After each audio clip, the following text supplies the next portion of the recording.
आज का मेरा ये वीडियो उन सभी को समर्पित है, उन सभी छात्राओं को, अविवाहित छात्राओं को समर्पित है जो 2025 में इंटर पास आउट की हैं और 25,000 प्रोत्साहन राशि की जो घोषणा की गई थी उसके इंतज़ार में वो बैठी हुई हैं। तो उनके लिए आज हमारे पास एक गुड न्यूज़ है। आज आप इस वीडियो को पूरा देखिएगा।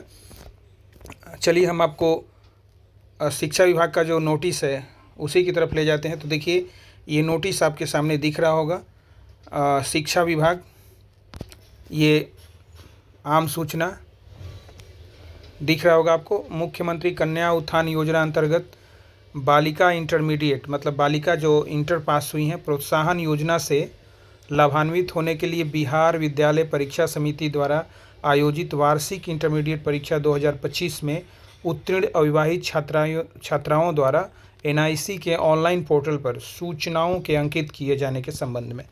तो ये आपको बता दें कि ये सूचना दी गई है, ये बिहार शिक्षा विभाग के द्वारा ये सूचना आपको प्रदान की गई है। तो इसको हम आगे देख लेते हैं। तो ये आप देख सकते हैं,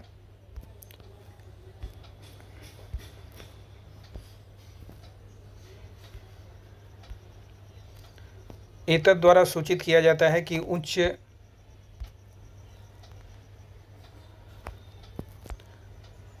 शिक्षा की ओर प्रोत्साहित करने एवं छात्राओं को आत्मनिर्भर बनाकर समाज की मुख्य धारा में लाने के उद्देश्य से मुख्यमंत्री कन्या उत्थान योजना अंतर्गत मुख्यमंत्री बालिका इंटरमीडिएट प्रोत्साहन योजना के तहत बिहार विद्यालय परीक्षा समिति द्वारा आयोजित वार्षिक इंटरमीडिएट परीक्षा में उत्तीर्ण सभी कोटि की अविवाहित छात्राओं को प्रोत्साहन राशि एकमुश्त 25,000 मात्र दिया जाना है।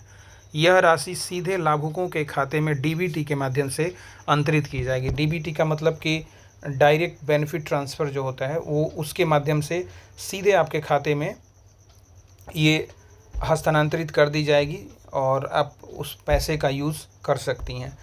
तो ये उन सभी के लिए गुड न्यूज़ है। तो आप आगे आपको बता दें कि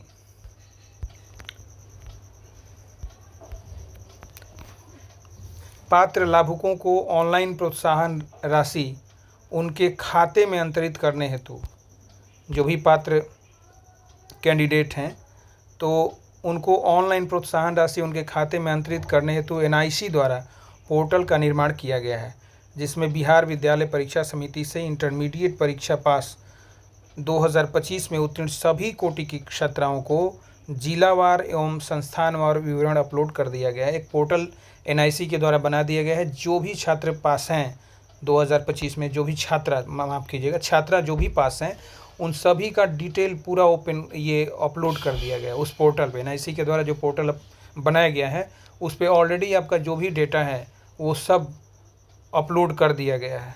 कुछ आपको ज़्यादा डेटा अपलोड करने की ज़रूरत नहीं पड़ेगी जब पोर्टल ओपन होगा तो, ठीक है। तदालोक में सभी पात्र छात्राओं एवं उनके अभिभावकों को सूचित किया जाता है कि वे एनआईसी के द्वारा विकसित ऑनलाइन पोर्टल www.medha.bihar.gov.in के माध्यम से लॉगिन स्वयं से संबंधित सभी सूचनाओं की सत्यता की जांच कर लें, ठीक है। जब भी पोर्टल ओपन होगा तो उस समय आप लॉगिन करके सारे जो आपको डिटेल हैं उनकी जांच आपको कर लेना है। अगर कहीं भी कोई प्रॉब्लम होता है तो मैं आपको आगे आपको बताऊंगा कि कहाँ पे आप संपर्क कर सकते हैं। वीडियो को पूरा ज़रूर देखिएगा, मेरे चैनल को सब्सक्राइब भी कर दीजिएगा और ज़्यादा से ज़्यादा लोगों को भी ये शेयर कर दीजिएगा। तो आपको बता दें कि 15/8/2025 से खुला रहेगा, ध्यान रखिएगा। बहुत सारे लोगों को भ्रांतियाँ हो रही हैं कि 15/8/2025 तक आवेदन लिया जा रहा है, ऐसा कुछ भी नहीं है। 15/8/2025 से आवेदन ओपन होगा। मेधा सॉफ्ट, ये जो साइट मैंने आपको बताया, लिंक भी प्रोवाइड कर दूंगा आपको, वहाँ से आप आवेदन कर सकते हैं। इसके अलावा उक्त पोर्टल में लॉगिन करने के पश्चात रिक्त कॉलम में वांछित सूचनाओं, वांछित का मतलब जो भी आवश्यक सूचना है, तथा बैंक खाता नंबर, बैंक का शाखा नंबर, आईएफएससी कोड एवं आधार संख्या से संबंधित सूचना आदि को अंकित किया जाना है। आप अपने पास ऑलरेडी जो है अपना पंजीयन रख लीजिएगा और बैंक जो खाता है उसको आप सुधरवा लीजिएगा सही से। आधार का जो नाम है आपका, ध्यान रखिएगा, जो भी आपका आधार में नाम है तो वो भी आप मैट्रिक में, इंटर में, सब में आपका नाम जो है वो मैच करना चाहिए आधार से और मैट्रिक वाले, इंटर वाले डॉक्यूमेंट से। ये ध्यान रखिएगा। बैंक का जो डिटेल है उसमें भी पासबुक पे आपका नाम सब आपका मैच करना चाहिए आधार से। अगर आपको कोई भी प्रॉब्लम हो तो आप जा कर के अपने बैंक में अभी भी सुधरवा सकते हैं। साथ ही बिहार विद्यालय परीक्षा समिति द्वारा आयोजित इंटरमीडिएट परीक्षा 2025 में उत्तीर्ण छात्राओं को अपने अविवाहित होने का प्रमाण पत्र NIC के द्वारा विकसित ऑनलाइन पोर्टल पर अपलोड करना होगा। ध्यान रखिएगा, NIC के द्वारा जो विकसित पोर्टल है उस पर आपको अविवाहित का कोई प्रूफ भी ये देना होगा ताकि फर्जीवाड़ा से सरकार बच सके। ठीक है, चलिए आगे हम देख लेते हैं। तो NIC द्वारा जो NIC के द्वारा विकसित ऑनलाइन पोर्टल को लॉगिन करने के लिए छात्रा लाभुक के पास संबंधित परीक्षा की पंजीयन संख्या के साथ जन्म तिथि अथवा इंटरमीडिएट परीक्षा 2025 में हासिल किए गए कुल प्राप्तांक की आवश्यकता पड़ेगी। तो ये आप जो मार्कशीट आपके पास होगा वो ले लीजिएगा, उससे आपका काम चल जाएगा। ठीक है, साथ ही साथ Aadhaar card, mobile number, email ID वगैरह ये रखिएगा। बैंक का डिटेल भी रखिएगा। ध्यान रहे कि बैंक खाता आधार से सीडेड हो तथा पात्र छात्रा के नाम अपने नाम से खुला होना चाहिए। आप ये भी ध्यान रखिएगा कि आपका जो ये बैंक हो आपके नाम से हो, जो भी छात्रा हैं वो उनके नाम से वो खाता खुला होना चाहिए। दूसरे के नाम से जो खाता होगा उसमें नहीं जाएगा। तथा यह खाता राष्ट्रीयकृत बैंक, मान्यता प्राप्त निजी बैंक अथवा इंडिया पोस्ट पेमेंट बैंक के बिहार में अवस्थित किसी शाखा में संचालित होना चाहिए। बाहर का जो भी खाता होगा उसमें आपका नहीं जाएगा।